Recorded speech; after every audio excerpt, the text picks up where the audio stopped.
We have a dilemma today because there's only one question we need answered on this actual video. Who did it better, Nina Chanel or J Balvin?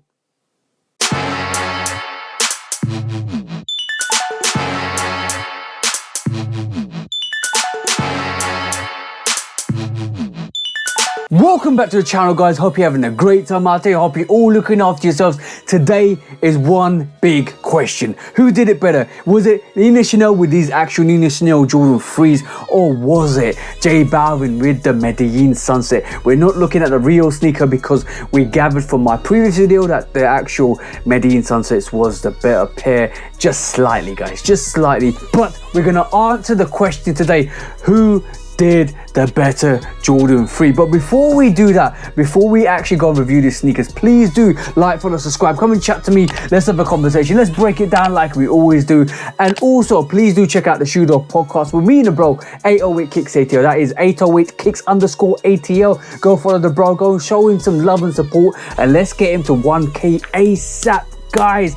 And also, please do, like I said, go and check out the Shoe Dog podcast where we talk about sneaker drama, sneaker news, sneaker bad behavior, because you don't want to miss the sneaker court of public opinion, because it all goes down in there. And also, please keep doing the amazing things that you keep doing to keep hitting your targets, hitting your goals, and making sure you actually keep elevating and keep growing and keep evolving to where you need to be, guys, because I want you to win. We all want you to win up here, guys, because that's the most important thing for me personally, to see you guys keep succeeding. But today, let's take a look at what's the better pair. Is it the Nina Chanel Jordan 3s with the orange laces, or is it the J Balvin Medellin Sunset?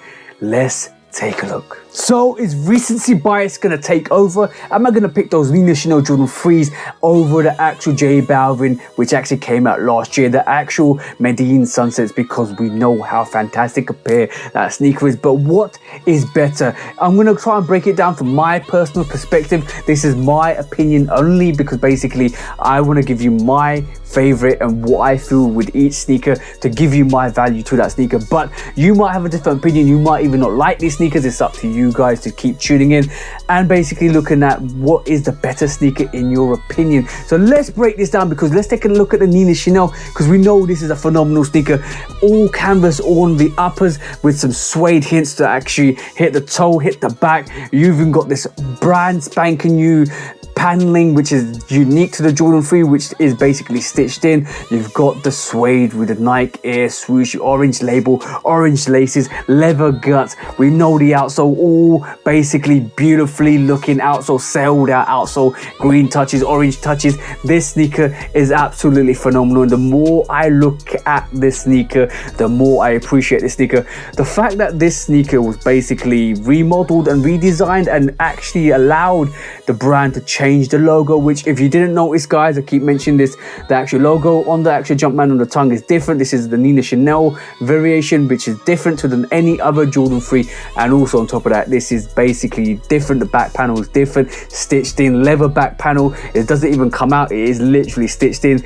This sneaker allowed Nike brand to revolutionize, or give an artist to revolutionize a sneaker. So this may be impactful in the long run, in my personal opinion, because I do believe that this is a statement from Jordan brand and Nike to that they will allow collaborators going forward to potentially change the ideology of the sneaker and basically come with their flair and give that sneaker some creativity, give that sneaker some life, and give that sneaker some of their personality. And that's what it's all about in terms of the sneaker game, guys, is bringing your own personality, your own flair to the sneakers. This is why you customize sneakers. This is why you actually add elements to the sneaker, add actual elements to the laces, change the laces.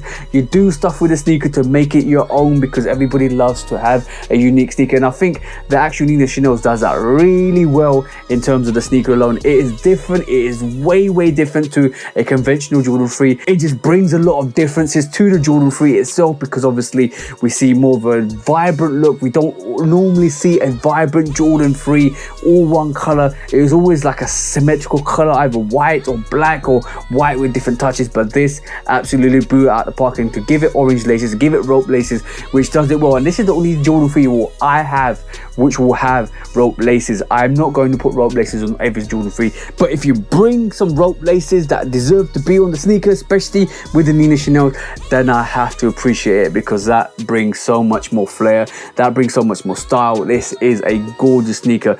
This is a Super Goat, 100% Super Goat sneaker. Out there, it's going to be up there in terms of the contender for the year, in terms of sneaker of the year. It might not be top for some people, it might be roughly within the top 5, but this is a banging sneaker, and this is going to go well up there in terms of the top 5. Let's not even talk about the release. That's all bygones be bygones. That's water under the bridge, because obviously people that were able to pick up this sneaker is grateful to have this variation in hand. Absolutely dope. Let's not even talk about the quality on this sneaker. Absolutely fire. The canvas is dope, the suede is dope. I can rave about this sneaker constantly. Even the inner lining is dope, but I'm talking about the inner lining of the sock line and leather is just beautifully done, and also the insole is absolutely gorgeous as well. This sneaker just brings it. I raved about this sneaker for the last couple of minutes. Now let's take a look at the Medellin Sunset. If you haven't seen the reviews for both, they're on my channel. Go and check them out, because the Medellin Sunset is absolutely gorgeous. It just takes elements of different variations of Jordan 3s, like in terms of the back paneling, in terms of the leather of the sneaker, in terms of what it does. There's nothing really kind of special except for the gradient flare that goes through this, except for the back panel which goes through this, because the Denim 3 brought that actual perspective of the back panel. It doesn't give the gradient look, but this is like a K54 variation as well with the actual midsole as well. There's elements of different sneakers on this, but I can't get away from the fact that the quality on this sneaker is phenomenal. When you wear the sneaker, it's going to stand out. It's not just a conventional white sneaker. The leather on this is fire. The actual elephant print on this is fire. It's like this grey variation of this elephant print. It feels suede. It feels so good. This sneaker is up there with one of the best releases of Jordan 3s, up there with the Amamunier 3s, up there with any other Jordan 3. It will compete. Sometimes sneakers and collaborations hit above bar, and they kind of slightly want to make you feel like they want to put it above the OGs, but I'm never going to pick a collaboration over the OG. That's never going to be in my kind of category. But this is dope. Even the underlying yellow effect on the sneaker is so fire. The underlying yellow cut on the leather is fire. The outsole, translucent white outsole, which is absolute fire. This sneaker is absolutely dope. Like another Super Goat, there is so much good things with the sneaker. Insole as well, J Balvin insoles are absolutely fire on this as well. Everything about the sneaker is dope. Everything about the sneaker is so wearable. It's such a great sneaker. Now the thing is, how am I going to choose my favorite and how I'm going to look at it is all about wearability, comfortability, what it looks like, the materials, how it's going to last in terms of time. And I'm going to say, I don't think this canvas pair of the Nina Chanel is going to do a good job in terms of lasting. I think canvas pairs actually crease badly. It's going to be one that you need to kind of wear and test. I wouldn't even recommend trying to over crease it, because obviously with the Air Trainer ones I've got, some of the canvas pairs and the canvas toes over crease it, this looks horrible. It's going to be one of those things where you need to kind of wear this correctly. And let's just be honest, the green pair of this actual Nina Chanel is a hard wear, and I'm just saying this with a green top on because this goes really well. This will absolutely bang, but there is elements of this sneaker that is going to be detrimental to its actual wearability because of the actual materials they use at the top, because of the fact that it's a vibrant green colorway, and you need to rock it in the right place at the right time to actually make it bang. And it does everything that you want it to do in terms of a Jordan 3. But the question is it going to last the test of time?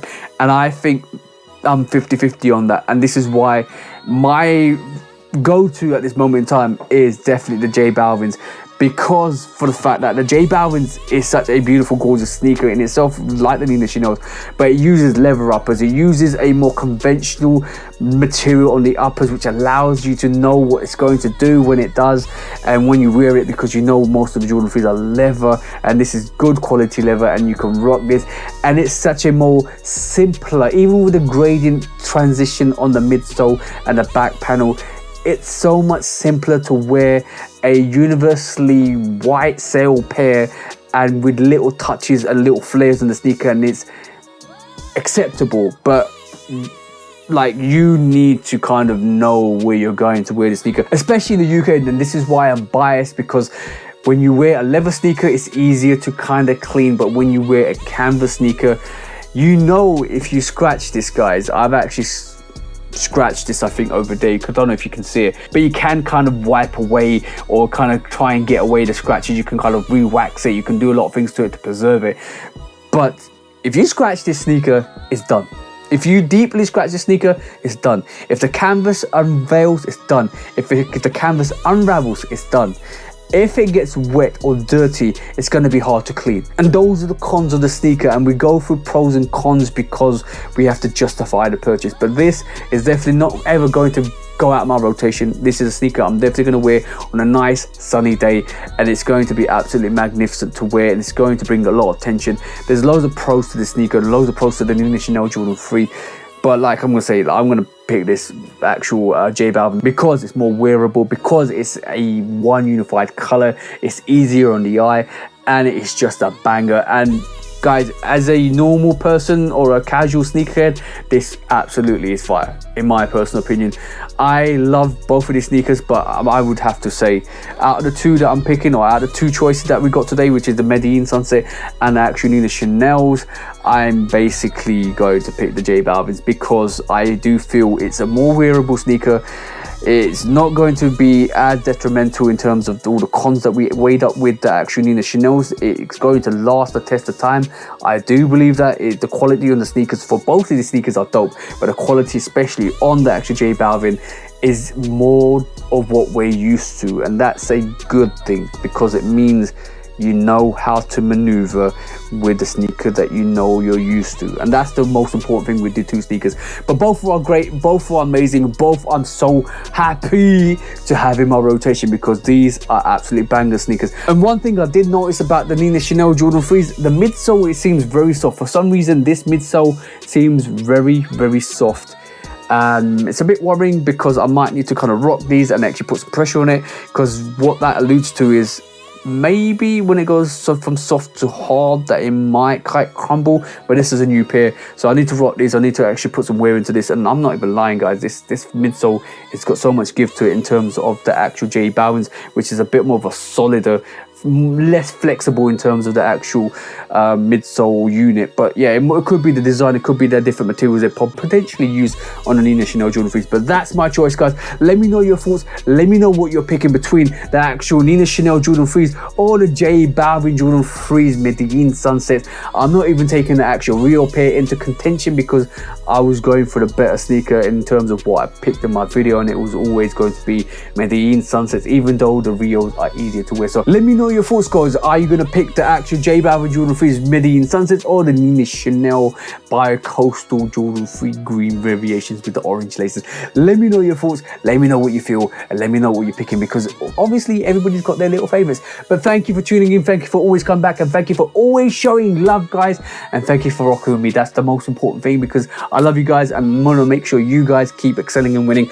But for me, TJ, I love Kit Customs, like I do at the end of the reviews, at the end of the videos, at the end of the actual channel. Hope you have an amazing week, amazing month, and an amazing year. And I hope you guys cop the sneakers you like, because you deserve to get the sneakers you want. For me, TJ, I love Kit Customs. Peace out for now, guys, and peace.